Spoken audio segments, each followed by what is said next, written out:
Sorry for the slight delay, just a little mix-up in communication. We're set to go. My name is Dick Clark, and I chair the curriculum committee for the Emeritus Students College of Marin, ESPON. It is going to be my privilege to introduce the introducer today, but first, I've been asked to do just a couple of things.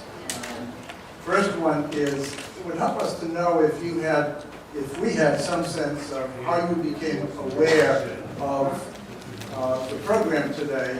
And I would ask that if you became aware of this and came here because you saw it there, and you saw it in the Book Passage monthly magazine, would you raise your hand?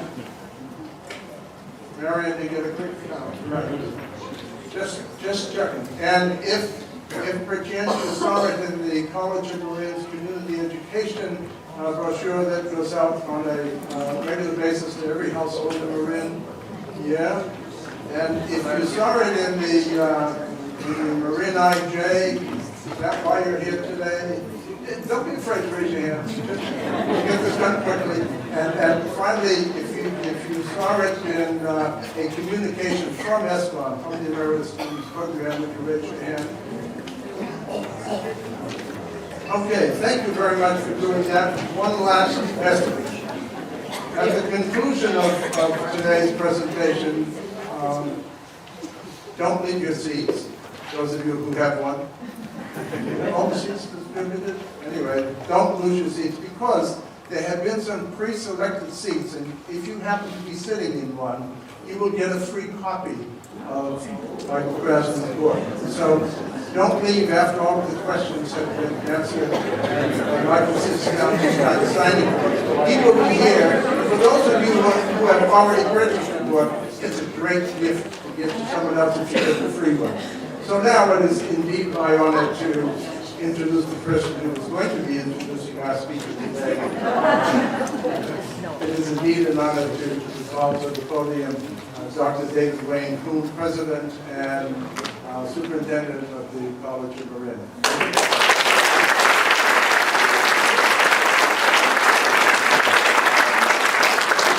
Thank you, and welcome. First of all, I want to just take a moment to thank you for your patience as we figured out the logistics. Obviously, this is a good problem to have. Unfortunately, our theater was not available today for this event, but the good news is this. It's a part of Measure B, which we passed, and thanks to all of you. And this past June, we will be building a new lecture hall, which will seat about 250 to 300 people just outside of this. So, thank you. Thank you for your patience. We're going to give Dick credit for the great weather. You're welcome. Okay. Do I just need to get closer? I just need to get closer. Is that better? Okay. My apologies. Anyway, I was going to give Dick credit for the weather day, so thank you, Dick, very much.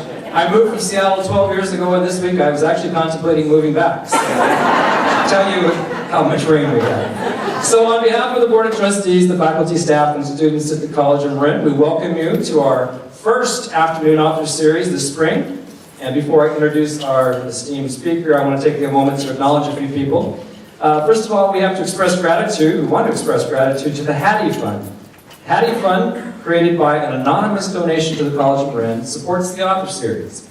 Community education events and activities, like this one, are made possible because generous financial support that the college receives from people like you. Where's Dr. Linda Frank?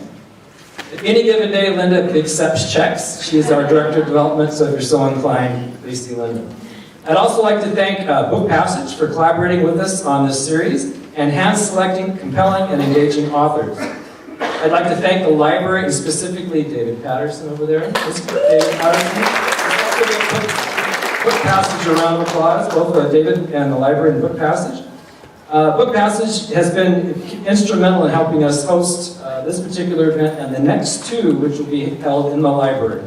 Now, that's a smaller space, so you're going to want to get there early for that one too. And finally, I'd like to acknowledge that the Haddie funds for this event were specifically designated for use by our ESCOM program, which is the Emeritus Students of the College of Marin. Emeritus students, raise your hand. All right, give yourselves a big round of applause. ESCOM is designed to serve the unique needs of older adults who are dedicated to the principles of quality of life, lifelong learning, and personal growth. ESCOM partners closely with community education to provide a wide array of classes and events, as well as over 25 clubs and committees. The ESCOM Curriculum Committee has been the driving force behind creating this series and has donated many volunteer hours to ensure these events are well promoted and supported. So again, let's give ESCOM a round of applause. College of Marin Community Education is a co-sponsor of today's event. Each year, over 500 community education courses reach nearly 4,000 students.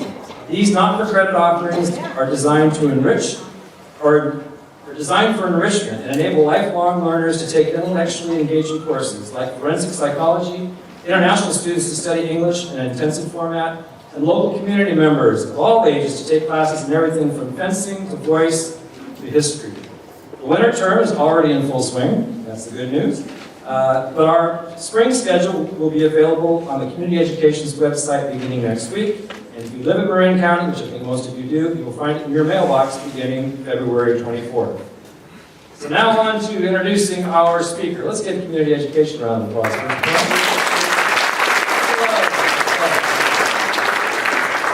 I'd now like to welcome Michael Krasny to the College of Marin. Dr. Michael Krasny is host of KQED's award-winning Forum, a news and public affairs program that concentrates on the arts, cultural, health, business, and technology. He has been named Best Talk Show Host by Focus Magazine, a number of Bay Area newspapers, the San Francisco Publicity Club, and City Search. Since 1970, he has been a professor of English at San Francisco State University and has taught at Stanford University as well as the University of California at San Francisco. He is a widely published scholar and literary critic, a fiction writer, and a guest and frequent interviewer on the city arts and lecture stages. He is the author of Spiritual Envy, An Agnostic's Quest, and Off Mic, a memoir of talk radio and literary life, and will be sharing his newest book with us today, Let There Be Laughter, a treasury of great Jewish humor and what it all means. Let's welcome Michael Krasny.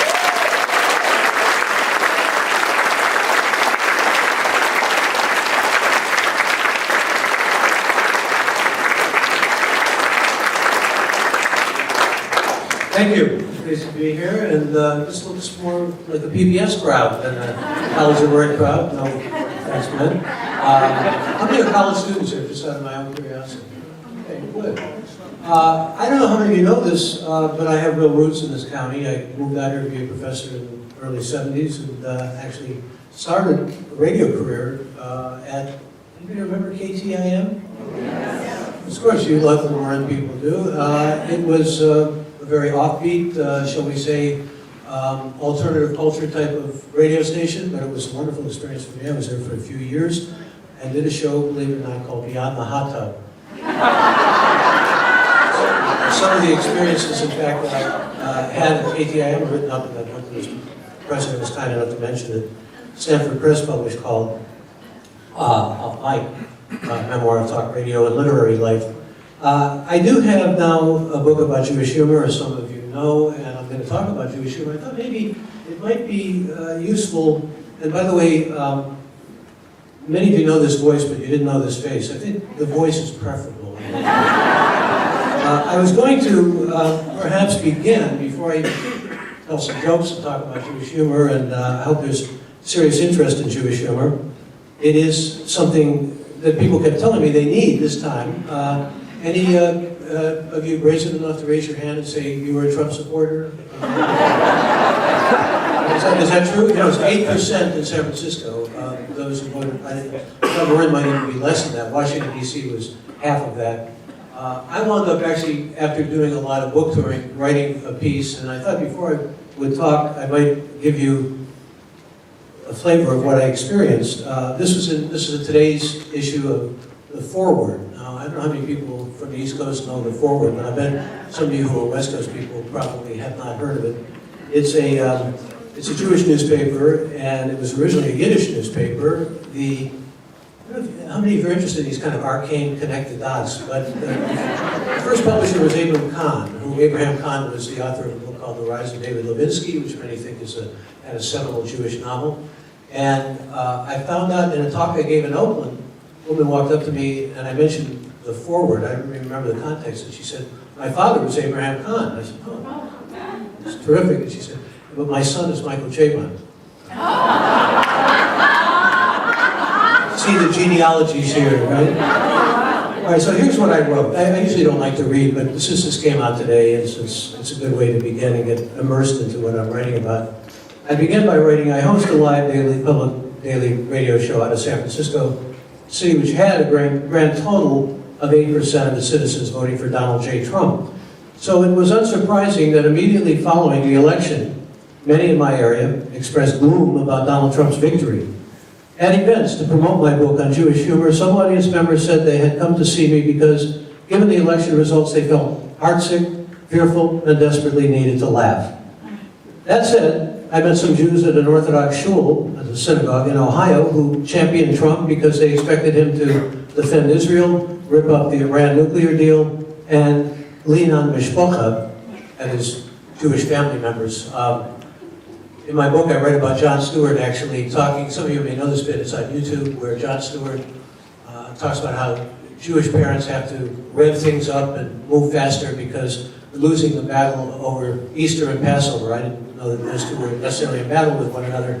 But then Stewart went on to show an Easter basket with all the chocolate bunnies and the jelly beans and so forth, and then a Passover Seder plate, which of course has a lamb shake and also horseradish. They expected him to defend Israel, rip up the Iran nuclear deal, and lean on mishpacha. And I mentioned Stewart because he said, "Come on, mishpacha, we have to rev things up here." His Jewish daughter Ivanka and son-in-law Jared Kushner to govern. But far more tribe members feared Trump, seeing him as uninformed, overly nationalistic, autocratic, and uncomfortably cozy with white supremacists. I believe, however, that Jewish humor can serve as a salve for those distressed about the Trump presidency. Jewish humor has sustained its people for centuries through hardship and tyranny far worse than what might emerge from Trump, who I must confess, during the presidential campaign often reminded me, especially in his weird facial expressions, of Benito Mussolini. There was something ridiculous about El Duce, just as there is about the Donald, especially in his nonverbal gestures, vanities, egotism, and thin skin. His potential for abusing power and doing harm remain apparent to many, though others have said, let's give him a chance, and so do his flaws, crudities, and weaknesses. But not long after the Trump presidency was fait accompli, Sarah Silverman tweeted, quote, "Our country is being run by racist, misogynist science deniers who can't see beyond their joyless greed." Then she had, "Have a great Wednesday." Jewish humor has long been a way of releasing anxiety, but also of speaking truth to power and exposing personal failings, absurdities, and hypocrisies of those who wield it abusively. About 200 people walked out of an Amy Schumer comedy performance in Florida right before the election when the comic began to take on Trump, jabbing him as, quote, "an orange, sexual assaulting, fake college-starting monster." Jews have long been touched by the abuses of power and deployed humor as a crucial way of dealing with it. Bill Maher, whose mother was Jewish, though he was raised Catholic, he once claimed he would go to confession with his lawyer, Mr. Cohen, insisted in a play on the Obama birther issue that Trump prove his father was not an orangutan. Trump's non-orangutan paternity had to be proven, Maher reasoned, given Trump's physique, intelligence level, and hair. Additionally, Jewish humor often provides a release, a catharsis, an analgesic to pain and even suffering. Affliction is turned into bitterly funny jokes, like the one in which the doctor told his patient he had bad news. The patient has both cancer and a serious heart condition, but there is good news too, promises the doctor. You're not a hypochondriac. A friend of mine recently told me of a family of Jewish survivors in Holland who had been living there during the Holocaust. They were, like Anne Frank, holed up in a tiny claustrophobic attic enclosure. They had been compelled to dispose of most of their belongings, including nearly all of their many books, but they held on to a few precious personal items, including an oft-read book of Jewish humor, which helped to sustain their spirits during that horrible time. The sad but real fact is that through the ages, Jews have proven to possess the rare ability to make humor out of just about anything as a means of survival. A Jew is told the earth will soon be flooded and all living organisms will drown and die. He says he will begin to study how to live underwater. Jewish humor has a good deal in common with the golem, that magical Jewish folkloric character created from inanimate matter who aggressively took on enemies of Jews and held disasters at bay. After the election, I recall my grandfather's humorous words during the height of the Watergate crisis. I told him of my hope that Richard Nixon would be impeached and replaced by a better, more decent chief executive, one who respected the Constitution. With an ironic lilt to his voice and generations of Jewish history of living under variations of Russian tyranny embedded in his response, he replied, "This hour is bad enough. We need a new one." Okay, that's kind of serious stuff. I know a lot of you are here for the jokes, so I'm not going to tarry on that, but I thought it would be at least instructive. I am, by nature, an educator, to at least read that piece, which, as I said, just came out today. What's been out since the end of September has been this book of mine, and what prompted this book, I'll say this in italics, genesis of this book, as it were, was that I really had established a pretty strong quiver of Jewish jokes, but I didn't want to write just a Jewish joke book. I wanted to, as perhaps literature professors or those who analyze the news, as I do on almost a daily basis, are wont to do, I wanted to go into a kind of deconstructive analysis. What do these jokes mean? Where do they come from? What's the background of them, and so forth. And I had different takes on them than perhaps might be a traditional way of interpreting them. I'll give you a good example, and this is what we call, where I come from, a killer joke. It's a joke that may make you grimace a bit when I first tell it. It may make some of you laugh pretty heartily too. So it's one of these Jewish mother jokes, and there are a lot of them. And I kind of investigated the whole nature of Jewish mother jokes and Jewish American princess jokes. And as a self-declared card-carrying feminist, I wanted to know why, because I think most of these jokes were clearly invented by men. There were so many of them, and why some of them were, by many standards of today, politically incorrect, but nevertheless funny. And let me just take a side departure here to tell you that there were a lot of jokes I had to keep out of here because I'm a public figure and didn't want to push too far the envelope. But there was one that many people said you should have kept in, and why didn't you keep it in there, and so forth. I didn't keep it in there because I think it may be a racist joke on the face of it, but at the same time, it's a funny joke, and it's probably an innocuous joke, so before I go on to tell you about the Jewish mother, I'll tell you this joke. It's about a young woman who goes off to work in the Peace Corps and comes back, or does diligent work in Africa, and comes back with a husband who's a Watusi of about 6'8" in height, with a bone in his nose, and the mother comes out and says, "I said rich doctor." All right.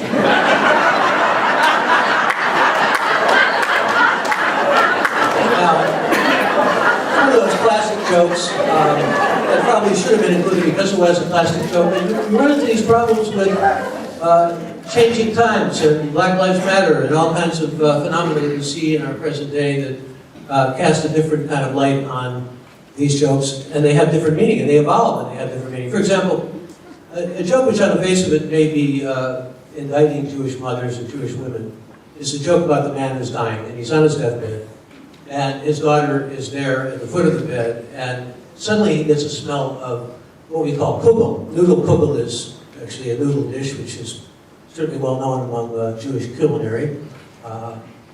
And he says, "Just to taste your mother's kugel once before I die. I know I'm going to die, but..." And the daughter says, "Of course, Daddy." She gets up and bounces into the kitchen. And she's gone for quite a while, and he's just barely hanging on by gossamer threads. And she comes back, and she sits down, and she folds her arms. And he can barely even speak at this point. He's at death's door. He says, "Where's the kugel?" She says, "Mom says it's for after." Another version of this one says, "Mom says it's for the Shiva, and the Shiva is where the train is taking place." However, begin to think about and reflect on this joke. It seems to indict, Jewish women as being heartless and all the rest of that. These are Jewish men who make up these jokes, clearly. I mean, that's a foregone conclusion. There's a lot of the aggression in these jokes that I think you have to also take account of. But that joke goes way back to the shtetl in my mind, where women were responsible in large part for putting food on the table. The men were studying the Talmud and the Torah all day. They were living in poverty. There were very few resources in terms of actually making anything even resembling an income, and the women were the responsible ones. They really took the responsibility very seriously and had to be the practical ones. So there's a lot of these jokes that reflect on that if you give them a different cast, like a Jewish woman whose husband dies. He calls up and wants to place an obituary, and they say you have to pay by the word, and she says, "Okay, ward died, Volvo for sale." That's again, kind of a practical sense that in a strange way extols the virtues and just, I suppose, what you could call the resourcefulness of Jewish women. It's in a similar way, the Jewish American princess jokes, which for a while were almost condemned as being misogynistic, being anti-Semitic, and so forth, have a whole other dimension to them as far as I'm concerned, and that is celebrating the success that came in America.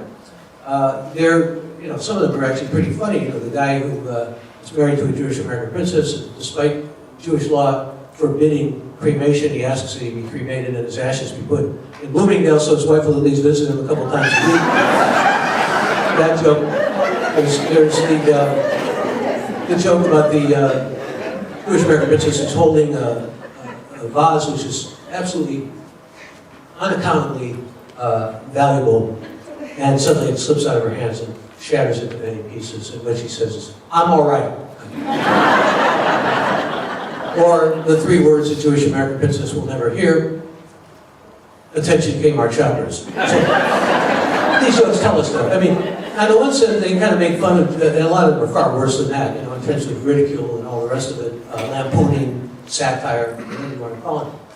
And derogating in some instances, in a kind of what seems like a serious vein. But they elicit laughter, and they also say something about the Jewish men thinking, well, I cosseted, I spoiled, I did all these things for my daughters, they're princesses, but there's a kind of pride in that. There's a sort of sense of almost coming from the shtetl and being able to boast, from being able to lift oneself up and become a success. That boasting used to be something that was not done because there was a great deal of concern that it would only fortify a lot of, shall we say, stereotypes about Jews. But then there became a greater ease about it. And let me show you what I mean by that, and I'll get into a few other ways of illustrating what I'm fleshing out here. This is a joke that appears in my book, and I actually enjoyed creating the narratives in these jokes, because I always wanted to be a novelist and failed, but did write short fiction for a while, and still would like to when the muse calls, which it hasn't recently. But this is a joke, and I just want to pay a little attention, if you would, to the way I've tried to phrase it here, because it's important. Two Texans are sitting on a plane going to Dallas with an old Jewish man sitting between them. The first Texan says, "My name is Roger. I own 250,000 acres. I have 1,000 head of cattle, and they call my place the Jolly Roger." The second Texan says, "My name is John. I own 350,000 acres. I have 5,000 head of cattle, and they call my place Big John's." They both look down at the little old Jewish man who says, "My name is Lenny Leibowitz, and I own only 300 acres. Roger looks down and says, "300 acres? What do you raise?" "Nothing," says Lenny. "Well, then what do you call it?" asks John. "Downtown Dallas."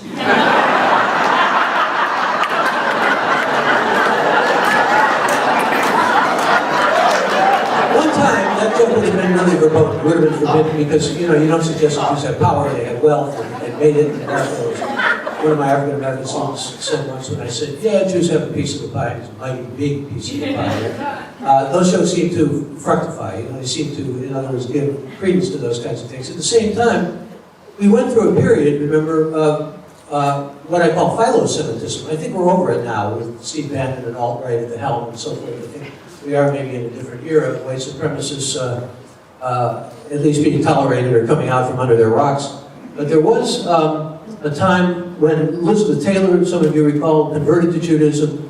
So did Sammy Davis Jr., so for that matter, Marilyn Monroe, because she married Arthur Miller. And there was not only a kind of philo-Semitism, but kind of welcoming, a lot of it a reaction to the Holocaust, clearly a sympathetic reaction. And suddenly, for a while at least, being Jewish was in vogue.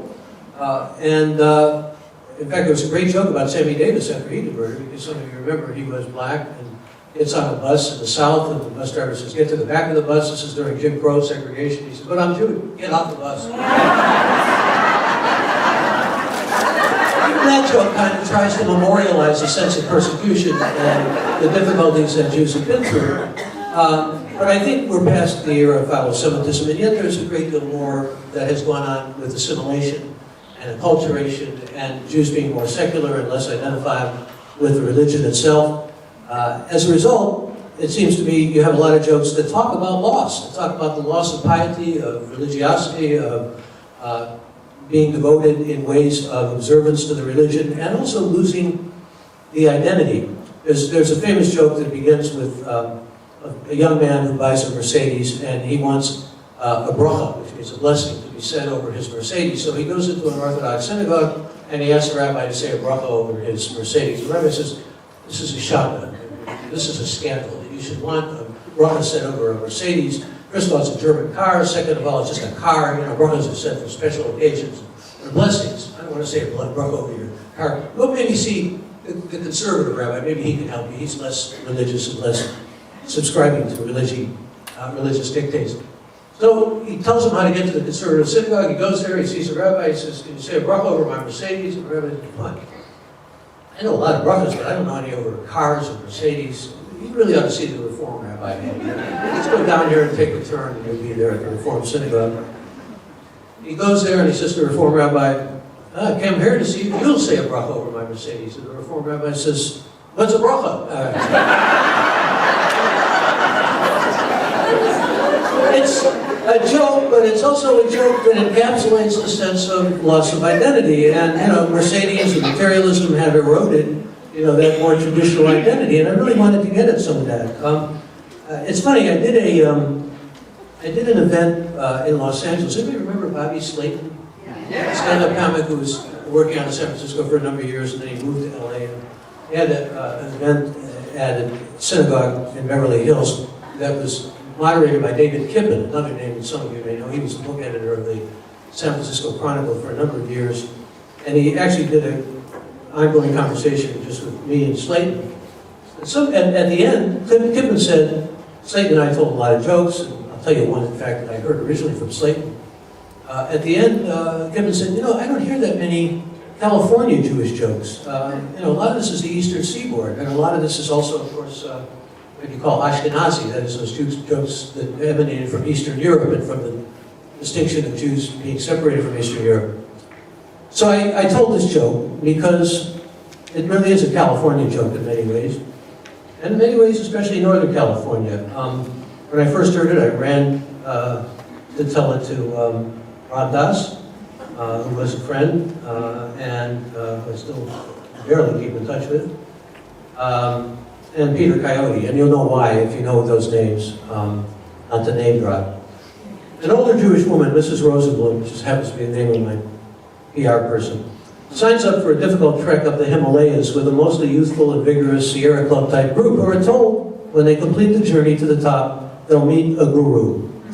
And with an effort that astonishes and amazes all members of the group, and especially its youthful leader, she manages to make it to the top. Once they're all there, the leader tells the group that the guru lives in a cave, which he points to and says right there at the top of the Himalayas. The young leader informs them the guru receives visitors, but please, be advised that you can only say 3 words to him. This is an extraordinary opportunity to be in the presence of, as well as speak any 3 words of your choice to this most revered and venerated guru. Each of the intrepid hikers files in to meet the guru and speak whatever 3 words they wish to utter in his presence. This includes Mrs. Rosenblum. And when she emerges from the cave, the young leader asks her if she saw the guru. "Yes," she replies, "I saw him." The young leader then asks him, "Did you say 3 words to him?" Mrs. Rosenblum replies, "Yes, I said 3 words." And the curious young leader then asks, "May I ask, Mrs. Rosenblum, what those words were?" Mrs. Rosenblum answers, "Sheldon, come home."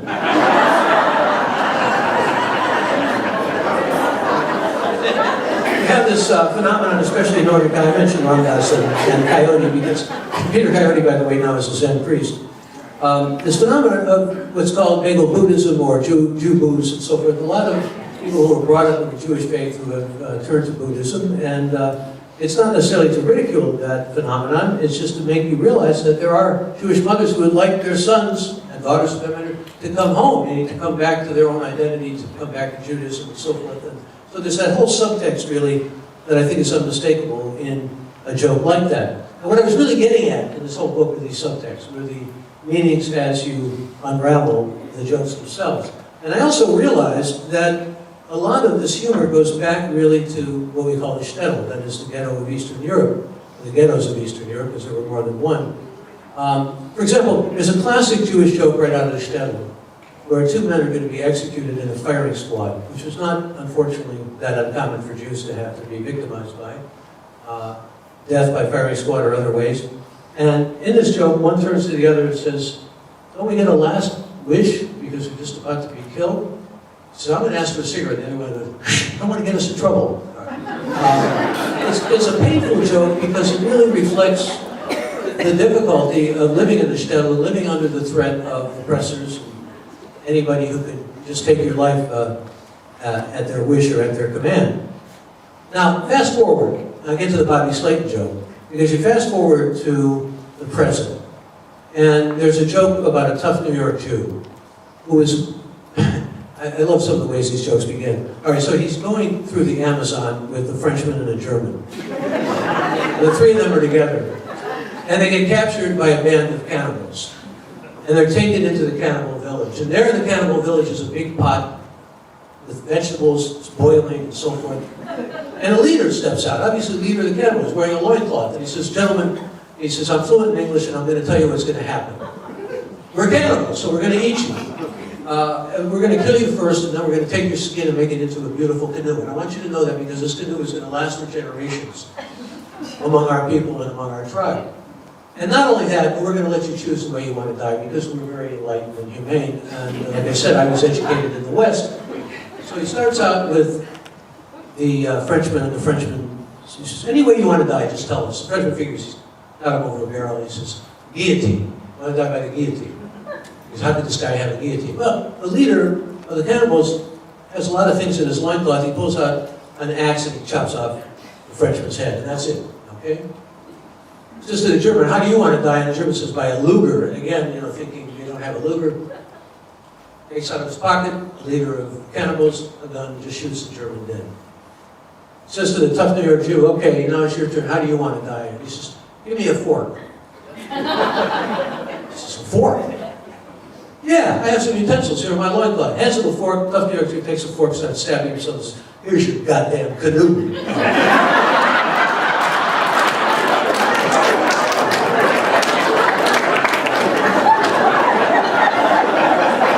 There's another version of that that uses the F word.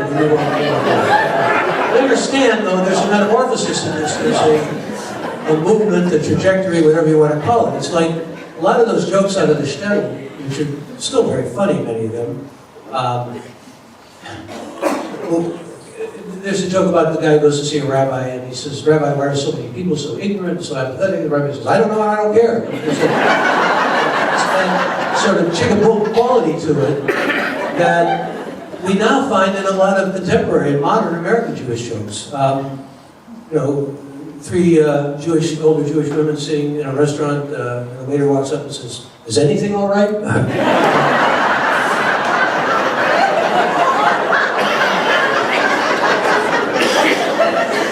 of these jokes give us pause because even though they make us laugh, and though we realize they're kind of the cornerstone of a lot of Jewish American humor, they become second nature to us because most of us, at least, grew up in America or lived in America for a number of years. And Jews have been, as I point out in my book, almost extraordinarily, I'll use a good academic word, hegemonic. They've been dominant in terms of stand-up comedy, in terms of writing comedy. Steve Allen, who was not Jewish, who was actually the first TV talk show host, I believe. Some of you may recall Steve Allen. Man on the Street and all that wonderful stuff. He once decided to take a tally of who was Jewish in the comedy business, that is stand-up or writing comedy and so forth. He came up with a figure of 78%. I don't think it is that high now, but certainly Jewish comics and African American comics have been dominant and remain, to some extent, some of the major figures, you know, Jerry Seinfeld and Chris Rock and so forth. But what I wanted to get was this trajectory. I wanted to get to connecting the dots. And I realized, how many remember Henny Youngman? Most of the folks here, like I said, it's a PBS crowd. Henny Youngman had that same kind of shtick beat to, and I'll give you another example of it, because I had the good fortune of interviewing Isaac Bashevis, a singer, a Nobel Prize-winning Yiddish novelist, a number of years ago. And I said to him, and I was really kind of being serious and solemn at the time, and I said to him, Mr. Singer, do you believe in free will? And he said, I have no choice. there's a whole subtext of velocity in that, but that's again that chigabum, that kind of rhythm that we get out of the shtick. So when Eddie Evans says, "Take my way, please," you know, he's doing that kind of shtick. Or I went to the doctor, and the doctor said, "You're sick," and I said, "I want another opinion." He said, "Okay, you're ugly." You know,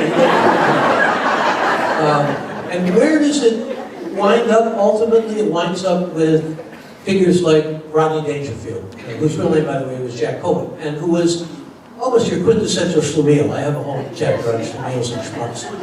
You don't know what a schlemiel is? You know, Sandy Koufax, maybe the greatest pitcher who ever lived, refused to pitch on. When I was a boy in Cleveland, we called it Yom Kippur, like it was a fish holiday. But, well, called out here in California, Yom Kippur.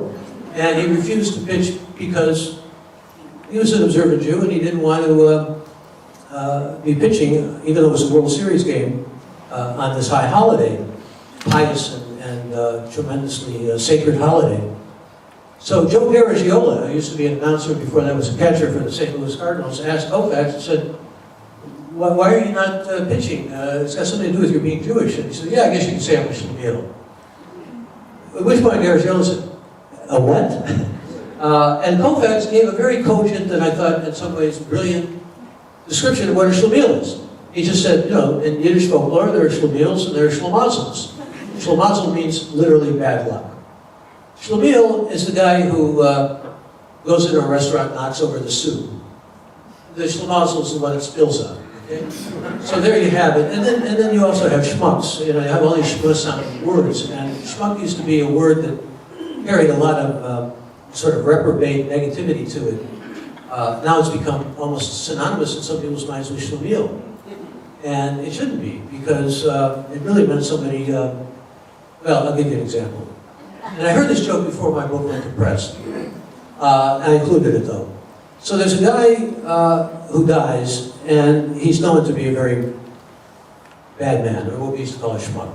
Ruthless in business, not even kind to his neighbors or his friends or his fellow Jews, and pretty bad character.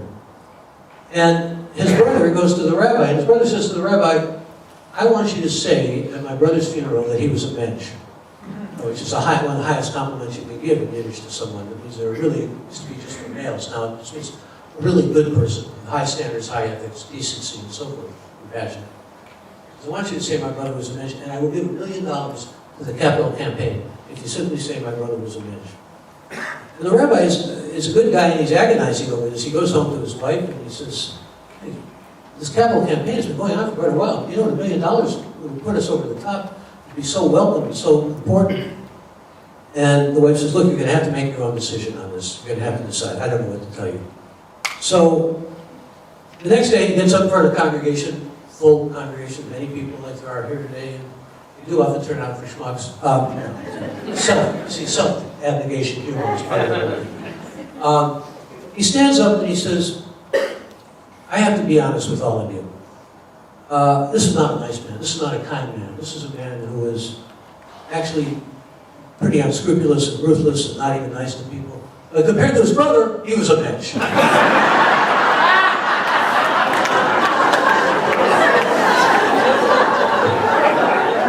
So I mentioned Rodney Dangerfield. I want to talk about him for a moment because he didn't know. I can't get no respect. That's kind of the quintessence of being a schlemiel. You look down upon yourself, and so forth.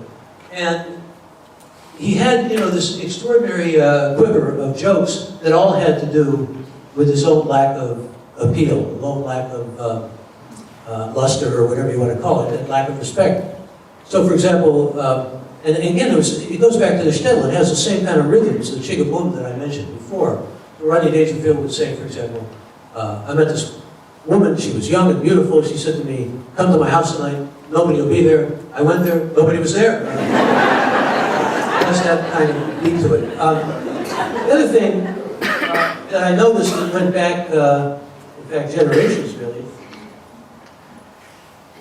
was something that was a lot more hopeful. And when Scott Simon was good enough to have me on Weekend Edition, he said to me, would you tell the joke about the kid and his father in the middle of the 21st century? And when I tell you the joke, you'll know why Scott Simon asked me to tell the joke. So the joke goes like this. There's a kid, and he's walking with his father. It's the middle of the 21st century. A stranger goes by and says, your son is really handsome. He says, thank you. He says, what's his name? And I says, his name is Shlomo. He says, Shlomo? What kind of name is Shlomo? He said, well, he's named after his dead grandfather, whose name was Scott. Give me the simplicity of that joke on the one hand.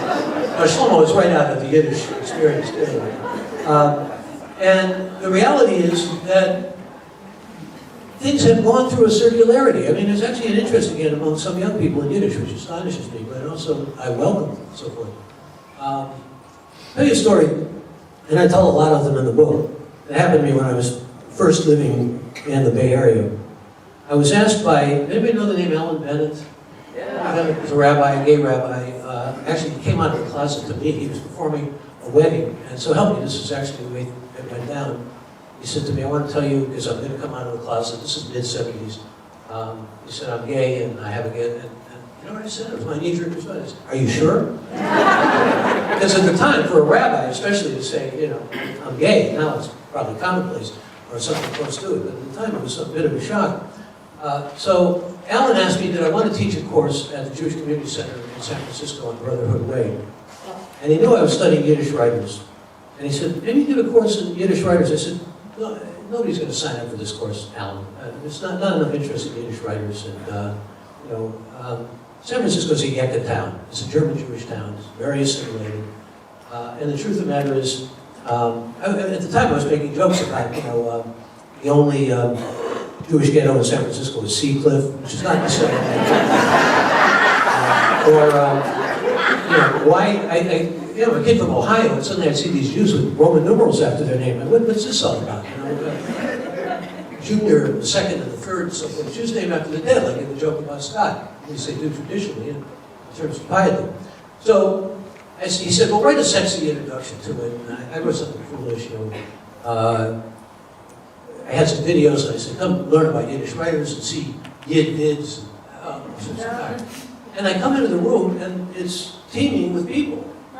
And I can't get over it, you know. And I just really was in disbelief. It was in totally disbelief. And a young woman walked up to me, and she said, Professor Krasny, yes. She said, I'm sorry, just remember, this is the mid-70s. You're in the wrong room. This is a room that Dr. Melvin Kranzler is going to be speaking about creative divorce in. You're in the room across the hall. The room across the hall, and there were like 6 people there. That's the story. So I wanted to integrate some of these stories, and wanted to bring them to bear too. And I also wanted to, one of the longest chapters is on Jewish mothers and grandmothers, but there's also a very long chapter on sex and marriage. And I had indicated that I heard that men's joke before the book went to press. There was another joke I heard before the book went to press, which I thought really needed inclusion.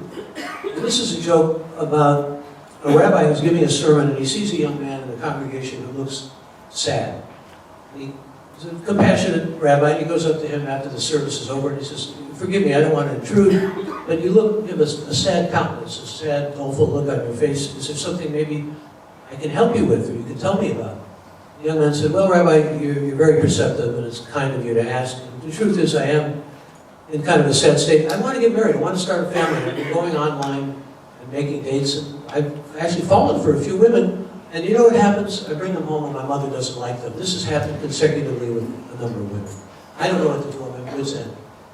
The rabbi says, look, I've got a suggestion. You can go online now on these dating services and stuff. You can find out all kinds of information about people. Why don't you find some information about someone who has some things in common with your mother? And maybe that'll work for you. And so, he comes back to services 3 weeks later, and he has even a more lugubrious, sad look on his face. So the rabbi, at the end of the service, goes out to him and says, what happened? Did you follow my advice? Yes, I followed your advice, Rabbi. And what happened? He said, I found a woman online who had many interests in common with my mother. I thought they'd have a lot in common, a lot to talk about. Not only that, but it turned out she cooked like my mother, and she even spoke and looked like my mother. And the rabbi said, what was the problem? My father hated her.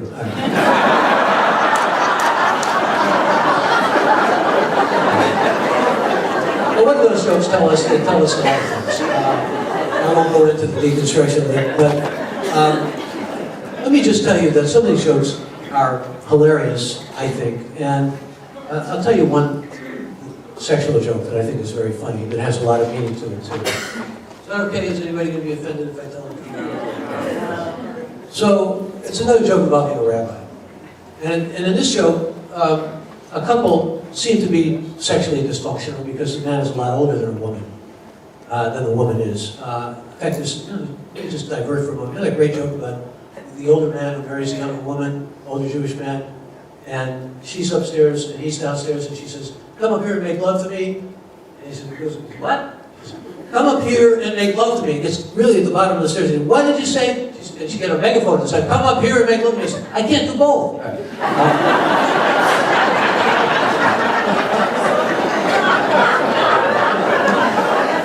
Or I say this is a classic joke, and I still love it to this day. The man who turns up at the priest's sanctuary at 3 o'clock in the morning, rings the doorbell, the priest comes to the door in his pajamas, and the man says to him, "I'm Isidore Silverman, I'm here to talk to you, Father, about the fact that I have a 29-year-old wife and we make love 6-7 times a day, and at least 2 or 3 times a night." And the priest says, Your name, Mr. Silverman, you're Jewish?" "Yes, of course." He said, "Well, I'm a Catholic priest, why are you telling me?" "I'm telling everybody." So, here's a joke about the guy and his wife who go to the rabbi and they say, "Look, we're having real problems. And it may be the age difference, we're not sure, but it's just not working for us." So, the rabbi said, "I'm going to make a suggestion, and it's going to seem odd to you, but I have a lot of experience in marital counseling, and I think you really might take this under consideration and advisement. You might want to do this." So here's what the rabbi suggests. He says at 5:30 they should, indulge in what the Bible calls knowing each other, carnal relations, marital relations, and leave the door open, like it's done for Elijah. For those of you who know, your Passover services. Say, leave the door open, and a young congregant whose name is Paul will come in, and he'll get completely buck naked, and he'll stand there and he'll wave a towel. And while he's waving the towel, you make love to your wife, and through erotic stimulation and visualization of this young man, she may indeed enjoy the act a lot more than she's been enjoying it. So, Paul's there, he waves the towel. Nothing's happening, zero. Right? They go back to the rabbi the next day. "Rabbi, what happened?" He said, "Nothing. It's just still, no dice." So the rabbi says, "Look, this is going to sound really peculiar and transgressive, but here's what I want you to do. Go home tonight, same time, leave the door open, Paul will come, and I want you to switch places." He says to the husband, "I want you to wave the towel naked, and Paul will make love to your wife." And they're desperate, they don't have any other solutions in mind. This is a rabbi, okay, we'll do it. So they do it. He stands there, the husband waving a towel naked. Paul's making love to his wife. She's in ecstasy, she's yelling, screaming, she's multi-orgasmic. Husband puts down the towel for a moment, goes over and says to Paul in his ear, "That's how you wave a towel."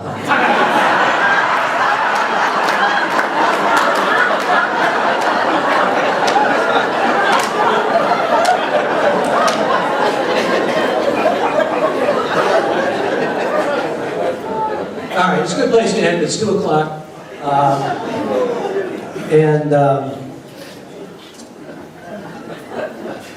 I guess I'm taking questions or jokes or whatever. You, in your book, had a wonderful story about the young woman who was a tourist in that tough town called New York City. And part of the punchline was, well, before I do, can you tell me how to get to 76th and 5th? But one of my favorite stories about that tough city, New York, is the shtick done by Robert Klein. Did you ever hear that, where he talks about the tough New York City wildlife? Yeah, I know the bit. In fact, those of you who have Sirius and self-promotion, you can listen to the forum now on Sirius on channel 122. But on 95, there's an all-day, 24-hour comic. Well, not entirely, but they have some guy who talks. They run a lot of Klein in the morning. It's fascinating because they run Klein in the morning along with Kenny Youngman and along with people like David Brenner, a lot of the old-timers. And then you turn it in at night and you hear the young comics. I don't know what that says about diurnal and nocturnal. But the way, the joke you mentioned, New York, by the way, I have a daughter living in New York now. I try to get back as often as I can. It's not so tough as it used to be, by the way. it's softened a lot. But the joke is that a woman from the Midwest turns up in New York and she is kind of can't find her way around. And she goes up to someone, a stranger, and she says, I need directions, I'm kind of lost. Should I go fuck myself or can you tell me and help me? That's, again, that idea of, Lenny Bruce once said that if you're from New York, you're Jewish. It doesn't matter, you know, if you worship at a cathedral, if you worship at a Presbyterian or Methodist church, whatever. You're Jewish just because of the way of life that one is exposed to in New York and the rhythms of life there. He says, on the other hand, if you think you're Jewish and you live in a place like Wyoming or Montana, it doesn't matter, even if you go to a synagogue, you're not Jewish. That was that curious kind of bifurcation that Lenny Bruce had. And there's a lot of that in my book. Jackie Mason made a whole career out of, you know, going on Broadway and saying, this is Jewish, this is Goyish, you know, meaning, you know, Gentile or not Jewish. And using stereotypes, of course, for the most part. You know, Jackie Mason would say, I know a guy, he's half Polish, he's half Jewish, he's a custodian, but he owns the building. I know a guy, he's half Italian, he's half Jewish, he can't get it wholesale, he steals it. I mean, there's a lot of people who are uncomfortable with these kind of jokes, just like a lot of the Jewish jokes would be remiss if I didn't say, create discomfort. A lot of Jews will say, those are only jokes that Jews should tell each other, or they're kind of border on anti-Semitism, or I get into this in the book because it's an important dimension of it. But, you know, I think the point is what's funny. And what I've realized now, I had an interview, some of you may have heard just a few weeks ago, with John Cleese of Monty Python. And he said he can't do the college campuses anymore. And he was saying this with great deal of regret and lament, because there's so much political correctness that for him to use the kind of humor that he's applied all these years just doesn't work. And Seinfeld and Chris Rock both said the same thing. It's become exceedingly difficult to do the kind of humor that was once second nature. I mean, a lot of this stuff just wouldn't even be a part of what we now call contemporary humor, because it's not acceptable. But some of it is still hilarious. That's the kind of thing you're navigating here. So the shtick by Robert Klein about New York City wildlife starts off with those guys fishing in the East River. Can you imagine what kind of bulldog monster fish they would catch if they actually caught something? The fish would come out of the water and say, give me that bait. That damn hook out of my mouth. What do you think that tickles, you moron? Been ducking tugboats all these years? Are you from out of town, you rube? Well told. I mean, you have that kind of New York punch to it. Thank you for that. Robert Klein's a very funny man, yes. Getting back to the Jewish mother, the jokes are for the son and not for the daughter. And so this one is, the mother gives her son 2 ties, and he comes to the door, and she looks at, she said, you didn't like the other one? Thank you for telling that again, well told. It's in my book, and I'll tell you what I did in this book with that joke and some other jokes was paired with a real story. Many of you know the name Reed Abrams, who wrote the Mill Valley song, actually. Reed Abrams, who does these cabaret type of theater events and everything. Well, we go back a long way. I like to say we studied the birds and the bees together because in Cleveland we were in a biology class together, so it's literally true. But Rita told me the story of her grandmother taking her to the movie theater and saying, get some popcorn. She said, Bubby, her grandmother, I don't want any popcorn. She said, no, get some popcorn. And she's really pushing her to get the popcorn. And I don't really, yes, get popcorn. All right, so she gets popcorn. They see the movie, they go out to dinner. Her grandmother says to her, you're not eating anything. She says, yeah. She says, that's because of all that popcorn you had. It's the same type of joke, really, with the 2 ties. So I have a joke and a question. The joke is a Jewish mother joke, and it also is a cross-cultural joke. So it's the difference between an Italian mother and a Jewish mother. The Italian mother says, you eat that food or I'm going to kill you. The Jewish mother says, you eat that food or I'll kill myself. It's a wonderful joke, and a lot of them wound up on the cutting room floor, and I'm sorry to say that was one of them. I'm at the stage of my life now where it's, and I'm sad to say this, you know, I've heard most of them, and I like to tell them, and I still like to hear them. You know, that's the wonderful thing about this kind of humor. Can I ask a question? The question was, who was your favorite Jewish comedian that you've interviewed and why? Well, you know, I had the good fortune of interviewing some terrific Jewish comedians. I did interview Jackie Mason, who came in I had seen him the night before. He came in and I said, I really meant this sincerely. I said, you know, your performance struck me as being so well timed. You must go through a lot of calibrating just the timing you do. You know, the night before. He said, word for word, verbatim. This is the stupidest thing that anybody has ever said to me in my life. He said that I, a great comic, a genius of my sort, would have to go through rehearsals and have to work on my timing. This is great. So the interview's over, and I said, thank you, Mr. Mason. Of course you enjoyed yourself. You had me here for an hour, you didn't spend a nickel. That was amazing. I also interviewed at the College of Marin, at the KCC of Marin. And some of you may be familiar, Alan King, who I always thought was a genius in many ways. You know, I think that joke, that famous joke, was his originally, about the 7 words that, and it really doesn't make sense when you take it apart and deconstruct it, that summarize all Jewish holidays. They try to kill us, we want, let's eat. And it was definitely his joke to say that somebody opens a Chinese fortune cookie and looks within it and says, help, I'm a prisoner in a Chinese fortune cookie factory, which also has an analog to a mezuzah opening up and saying, help, I'm a prisoner in a mezuzah factory. But I started doing some research on Alan King, and I found something that made me laugh out loud, and it's so silly, and yet I had to put it in the book. Alan King performed for Queen Elizabeth and Prince Philip at Windsor Castle. And when the performance was over, they both went backstage to meet him, and the Queen said to him, it's such a pleasure to meet you, Mr. King, and he said, it's a pleasure to meet you, Mrs. Queen. Silly, but silly was good, right? All right. Certainly, one of the most memorable interviews I had was with Joan Rivers. And by that time, Joan Rivers had moved into some pretty blue and scorching material. I mean, Joan Rivers started out as one of these self-lacerating women who would talk about, I once made Isabel Allende laugh so hard she was actually unable to control herself. By telling her this, it was a Joan Rivers joke about the woman who, obviously an older woman, who was trying to wear open-toed shoes to show off her breast. When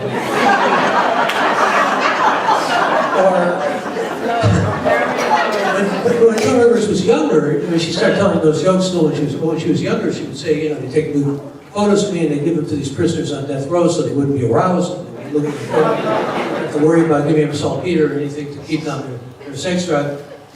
She was, in many ways, brilliant. And there are a lot of these young women comics, Sarah Silverman and Chelsea Handler and Amy Schumer, who stand on her shoulders. I love the Sarah Silverman line, by the way, about my sister actually was with 2 men in one night. Can you imagine? She could hardly walk. 2 dinners in one night?